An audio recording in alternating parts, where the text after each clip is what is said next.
네, 강프로입니다. 자, 오늘 포스코 DX가 3.6% 상승 중입니다. 시장은 굉장히 안 좋아요. 코스닥은 2.2% 하락 중이고요. 그리고 여기 그 협동 로봇, 로봇주, AI 이쪽 있죠. 스마트 팩토리를 포함해서 다 포함해서 지금 굉장히 안 좋은데 포스코 DX만 3%대 강세를 보이고 있습니다. 오늘 왜 이런 상황이 나오는지, 그리고 이런 구간에서 매매를 어떻게 해야 되는지, 그리고 앞으로 주가 전망에 대해서 이야기를 드릴 텐데, 제가 포스코 DX를 보는 이유는 신고가 종목이기 때문에 그렇습니다. 자, 그래서 다른 신고가 종목에서 어떤 식으로 매매를 진행을 하고, 그리고 지금 상황에서 그 포스코 DX를 언제 매수해야 되고, 그리고 어느 정도 보유 기간을 가지고 가야 되는지에 대해서 제가 이야기를 드리도록 하겠습니다. 자, 그 다른 신고가 종목에 대한 부분을 한번 보면, 여기는 그 강프로의 무료 소통방입니다. 제가 무료로 진행하는 방이고, 운영하는 목적은 채널 성장을 위해서 그렇습니다. 여기 정확하게 제가 장 시작 전에 어떤 종목을 매수를 해야 되는지를 다 공개를 합니다. 어저께 같은 경우에는 인터플렉스, 롯데정보통신 이렇게 진행을 했고, 그리고 오늘 같은 경우에는 1월 31일 PMT 그리고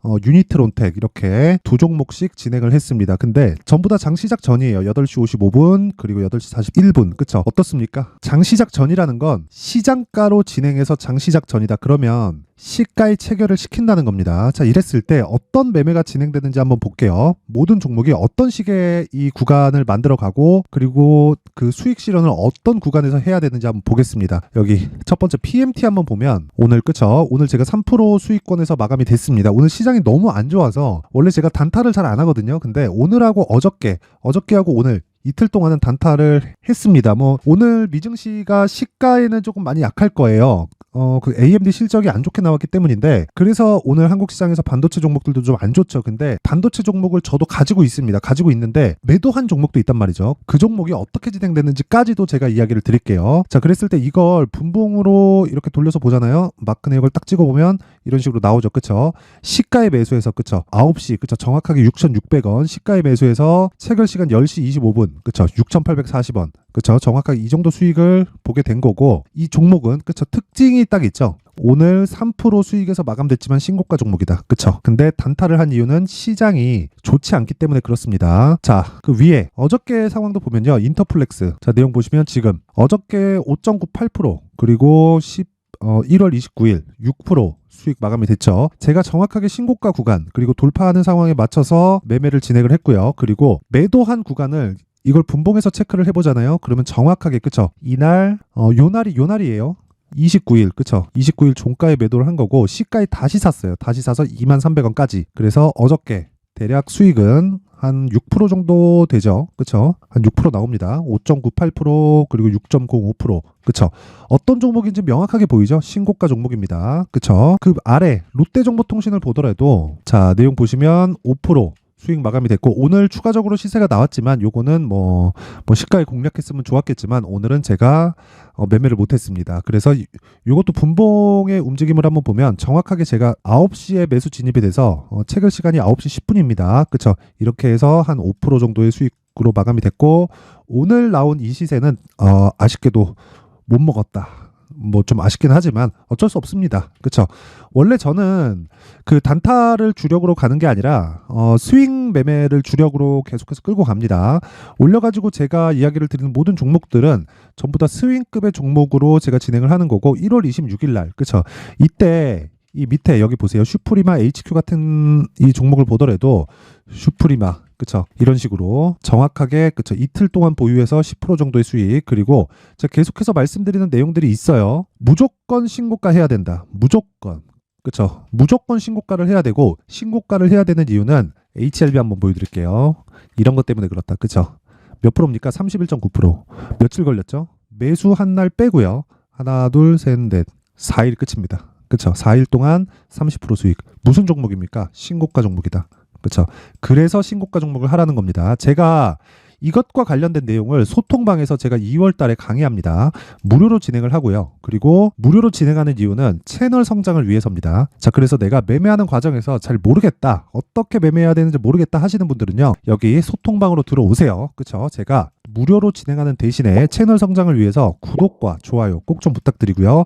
상단에 있는 전화번호로 참여라고 문자를 보내주시면 제가 이 번호로요, 제가 소통방 입장 링크를 순차적으로 공유를 해드리도록 하겠습니다. 자, 그리고 강의를 하니까 강의에 대한 내용이 필요하겠죠. 여기 아까 전에 그 보여드렸었던 이런 수익을 내기 위한 종목들을 추적해야 되죠. 그래서 여기 나오는 신고가 검색기, 그리고 여기 수익 모델에 대한 내용, 그쵸? 가격을 어떻게 잡는지에 대한 부분입니다. 이 내용도 제가 함께 공유를 해드리도록 할 테니까 채널 성장을 위해서 돈은 안 받아요. 근데 구독과 좋아요 꼭 좀 부탁드리고요. 상단에 있는 전화번호로 참여라고 문자를 보내주시면 제가 소통방 입장 링크와 함께, 그쵸? 요 두 가지 내용을 함께 공유를 해드리도록 하겠습니다. 자, 그러면 본격적으로 포스코 DX를 한번 보면 오늘 반등한다. 왜 반등할까요? 다른 종목들보다 강하기 때문이다. 다른 종목은 뭘까요? 관련돼 있는 종목이다. 그건 뭘까요? 두산 로보틱스, 그쵸? 그리고 레인보우 로보틱스, 그쵸? 자, 그러면 이렇게 봤을 때 똑같이 큰 폭으로 상승을 한 종목들이잖아요. 그쵸? 두산 로보틱스가 상대적으로 적게 오른 것 같지만 그건 상장 시점이 늦었기 때문이고, 시가총액 기준에서 보면 레인보우 로보틱스보다 더 많이 올라간 거나 마찬가지입니다. 왜? IPO 때도 충분한 시세를 발생을 시켰고 그 뒤로 조정을 보이고 다시 상승을 보였기 때문인데, 이 상황에서 쭉 빠지는 이 과정, 1월달 들어서 쭉 빠지는 이 과정에서 가장 강했었던 종목이 뭔가요? 포스코 DX입니다. 왜 강할까요? 미래 가치를 반영하기 때문에. 그리고 무엇보다 레인보우 로보틱스 같은 경우에는 제가 별로 안 좋아합니다. 레인보우 로보틱스 제가 이제 재작년이죠. 재작년 11월, 12월부터 공략을 계속해서 해왔었던 종목이고, 그쵸? 물론 이 레인보우 로보틱스를 제가 24만 원에 팔았다 그런 건 아니에요. 그쵸? 거의 한 100% 정도 수익으로 끝냈는데 작년에 상승한 폭이 대략 한 7배, 8배 정도 되죠. 700%, 800% 됩니다. 이 수익을 다 먹을 순 없어요. 그런데 생각해보세요. 주식은 미래가치를 반영하죠. 미래가치를 반영한다는 건 앞으로 좋아질 부분을 먼저 반영한다는 겁니다. 근데 레인보우 로보틱스는 지금 어때요? 삼성 쪽에 특화되어 있습니다. 확장성이 조금 부족하다는 거죠. 근데 포스코 DX 같은 경우에는 어때요? 캐시카우를 탄탄하게 가지고 있습니다. 왜? 포스코 자회사니까. 근데 포스코 DX가 뭘 맡고 있죠? 포스코 그룹의 공장을 싸그리 다 맡고 있죠. 그쵸? 지금 새로 짓고 있는 양극재 공장들은 모두 다 이놈들이 합니다. 근데 여기서 LG 쪽도 지금 타진하고 있다. 그쵸? 그리고 두산 로보틱스 같은 경우에는 현대차 쪽도 협동 로봇이 계속해서 들어가고 있고, 싱가포르 공장에는 이미 계약이 체결돼서 진행이 되고 있습니다. 그러면 우리가 로봇주를 볼 때 뭐부터 봐야 된다는 거예요? 포스코 DX를 먼저 보고, 그리고 나서 두산 로보틱스와 번갈아 가면서 우리가 매매를 했을 때 수익을 극대화시킬 수 있다. 근데 그 첫 번째 구간이 뭐라고 말씀드리는 거예요? 포스코 DX라는 거고, 이 구간은, 그쵸? 시장을 대입해서 보잖아요. 그러면 시장은 지금 계속 안 좋습니다. 근데 포스코 DX는 고가에서부터 밀리기는 했지만 지금 바닥을 만들고 있는 상황에서 여기서 시장이 돈다고 생각해봐요. 시장이 밀어 올리는 상황 옵니다. 그러기 위해서는 우리가 확인하는 과정이 지금 필요하다고 말씀드리는 거고, 그쵸?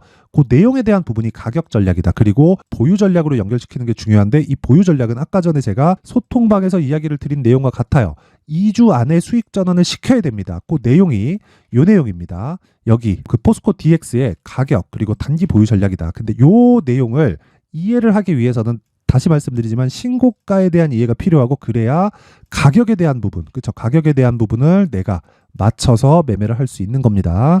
그랬을 때 내가, 그쵸? 수익을 낼 수 있는 폭은, 그쵸? 자, 보세요. 다 확인하고 조정도 보고 반등을 확인하고 매수했을 때도 제가 고가도 잡은 게 아니고 저가도 잡은 게 아닙니다. 근데 수익 어때요? 31.9%. 걸린 기간 얼마? 일주일 동안. 그쵸? 이 내용을 할 수 있는 게 가격 전략과 단기 보유 전략이라는 겁니다. 그러기 위해서는 정말 신고가에 대해서 이해를 하셔야 돼요. 그쵸? 자, 그래서 이 내용을요, 제가 20페이지에 걸쳐서 아주 상세하게 준비를 해놨는데, 영상에서 이야기를 드리면 내용이 너무 길어집니다. 그래서 제가 이런 식으로 내용 준비를 해온 거고요. 무엇보다 중요한 건 다시 말씀드리지만 가격에 대한 이해다. 그쵸? 요 내용도요, 근데 제가 무료로 공개를 합니다. 자, 그런데 돈은 안 받아요. 돈은 안 받고 채널 성장을 위해서 구독과 좋아요 꼭 좀 부탁드리고요. 상단에 있는 전화번호로 DX라고 문자를 보내주시면 제가 그 번호로 여기 포스코 DX의 가격과 그리고 단기 보유 전략을 함께 공유를 해드리도록 하겠습니다. 자, 항상 긴 영상 봐주셔서 감사드리고요. 포스코 DX를 가지고 지금 걱정하시는 분들 많을 것 같은데 조정 끝물에 와 있습니다. 시장도 이제는 더 이상 추가적으로 하락할 수 있는 폭이 없습니다. 지금 오늘 코스닥 시장이 좀 안 좋은 건 원래 1월달 들어서 주도했었던 종목이 첫 번째 반도체였고 두 번째 바이오입니다. 근데 바이오도 오를 만큼 올라서 이격을 좀 좁혀야 되고요. 반도체도 오를 만큼 올라서 이격을 조금 좁혀야 됩니다. 그런 과정을 보내고 있는 상황에서 2차 전지가 반등을 하려고 하니까 아직까지 남아있는 악재들이 조금은 있어요. 그게 2월 7일 날 있는 실적 발표 시기까지입니다. 근데 포스코 DX는 그 중에서 가장 강하다. 그쵸? 정확하게 좋은 것만 갖다 쓰고 있어요. 무슨 얘기냐면 2차 전지가 올라갈 때는 2차 전지에 붙고, 그쵸? 그리고 공매도를 건드린다 싶으면 공매도 쪽에 붙고, 그리고 로봇주가 간다 싶으면 로봇주 쪽에 붙습니다. 근데 2차 전지 쪽은 주도를 하고 있지는 못하지만 로봇 쪽에는 정확하게 포스코 DX가 주도하고 있다. 그러기 위해서는 가격 전략을 반드시 이해를 해야 되고 그 기본이 되는 게 신고가 매매 전략입니다. 자, 그래서 이 내용을 이해를 돕기 위해서 제가 12월 달부터 진행하고 있는 신고가 주도주가 있습니다. 그쵸? 자, 그래서 그 신고가 주도주를 어떤 식으로 공략을 해야 되는지, 그리고 어떤 관점에서 내가 봐야 되는지를 상세하게 내용 준비를 해놨으니까 영상 끝까지 시청하시고요. 모든 분들이 성공 투자하셨으면 좋겠습니다. 자, 제가 항상 신고가 종목에 대해서 강조를 드립니다. 자, 신고가 종목에 대해서 강조를 드리는 건 크게 시세가 발생하는 대시세 종목은 모두 신고가 구간을 거쳐서 발생하기 때문에 그렇습니다. 시장은요, 좋을 때도 있고 나쁠 때도 있어요. 그런데 대시세 종목은요, 시장이 좋든 나쁘든 그 숫자의 차이가 있을 뿐이고요. 매년 발생을 합니다. 올해 같은 경우에도 마찬가지예요. 23년이죠. 1월부터 로봇, AI, 시세를 크게 발생을 시켰는데 이미 22년도 중반 후반에 신고가를 달성을 하고 매물 소화 과정을 거친 이후에 시세가 발생을 했습니다. 2월 달부터 2차 전지의 강세가 있었죠. 그런데 22년도에 이미 에코프로 같은 경우에는 신고가를 달성한 이후가 됐고요. 대장주가 강한 움직임을 보이다 보니까, 그리고 나서 에코프로 BM 그리고 관련된 종목들이 강하게 시세를 내는 시작점이 만들어졌습니다. 3월부터는 그렇죠. 삼성전자와 하이닉스의 강한 움직임이 발생하기 시작했고요. 그러면서 한미반도체가 신고가를 달성을 했고 매물 소화 과정을 대략 한 2달 정도 거친 이후에 추가적으로 시세를 발생을 시켰습니다. 자, 어떤 종목이든 신고가를 거치면서 대시세 구간으로 들어간다는 거고, 이런 대시세 종목에는 신고가라는 내용을 이해했을 때 이런 상황을 만들 수가 있는데, 자, 보세요. 22년 11월 21일 날 정확하게 레인보우 로보틱스를 시작을 했고요. 이때 당시에 레인보우 로보틱스의 가격은 33,800원이었습니다. 실제 3달이 채 되지 않는 보유기간을 가진 이후, 그쵸? 한 100% 정도의 수익 실현을 할 수가 있었고요. 그 이후에 추가적인 상승이 나왔지만 내가 매수를 잘 했기 때문에 보유기간을 최소한으로 줄여서 가더라도 충분한 수익이 발생을 했다는 겁니다. 언제든지 저가를 잡을 수 없고 고가를 잡을 수 없기 때문에 내가 강조를 해야 되는 건 신고가 이후에 매수하는 구간, 그리고 첫 번째 수익 구간만 먹더라도 다음 종목으로 이동을 할 수 있다는 거죠.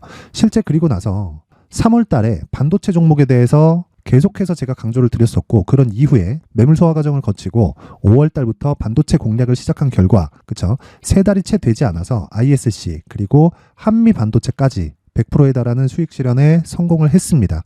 그래서 계속해서 강조를 드리는 거예요. 시장은요, 좋을 때도 있고 나쁠 때도 있어요. 그런데 대시세 종목은 숫자의 차이가 있을 뿐이고요. 매년 발생을 한다는 거고 분기별로 나오게 됩니다. 물론 이런 종목을 모두 다 잡을 수는 없지만 지금 같은 경우에는요, 2가지 내용으로 구분이 가능합니다. 첫 번째, AI 반도체 쪽으로 들어가야 되고요. 그리고 또 한 가지, 내년 4월에 있을 총선 테마가 지금부터 준비되어 있어야 된다는 거죠. 물론 이 두 종목 모두 신고가 종목에 있는 종목을 공략해야 되기 때문에 신고가 구간에서 매매를 해야 된다는 건 어떤 상황에서든 불변의 진리라고 보시면 됩니다. 자, 그래서 제가 AI 반도체 관련된 종목들은 강프로의 소통방에서 같이 공개를 하도록 하겠고요.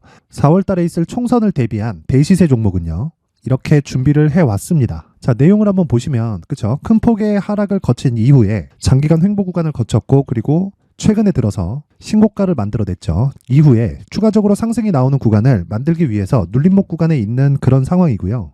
지금은 매집 구간에 있다고 보시면 됩니다. 자, 장기간 매집이 중요한가, 단기간 매집이 중요한가, 이런 부분에 대해서는 모두 무시하셔도 되고, 무엇보다 신고가를 갔다는 것 자체, 그리고 변하지 않는 총선 스케줄을 본다면요, 지금부터 내용을 준비를 하셔야 되고 매집 구간으로 계속해서 삼고 있어야 됩니다. 자, 지금부터 물량을 잘 모아 가시면 정말 크게 수익은 낼 수 있는 매매를 할 수 있다라고 이야기를 드릴 수 있기 때문에 이 종목이 어떤 종목인지 잘 받아가서 결과적으로 큰 수익을 볼 수 있는 이런 매매를 해보고 싶어 하시는 분들이 계시면요, 구독과 좋아요 부탁드리고요. 그리고 상단에 제 전화번호 확인해서 대시세라고 문자 보내주시면 되고요. 대시세라고 문자 보내주시는 분들에 한해서만 제가 어렵게 찾아놓은 이 종목을 모든 분들에게 다 공유를 해드리도록 하겠습니다. 내년 총선은 바뀌지 않은 스케줄이기 때문에 이 종목 꼭 받아가서 모든 분들이 큰 수익 내셨으면 좋겠습니다.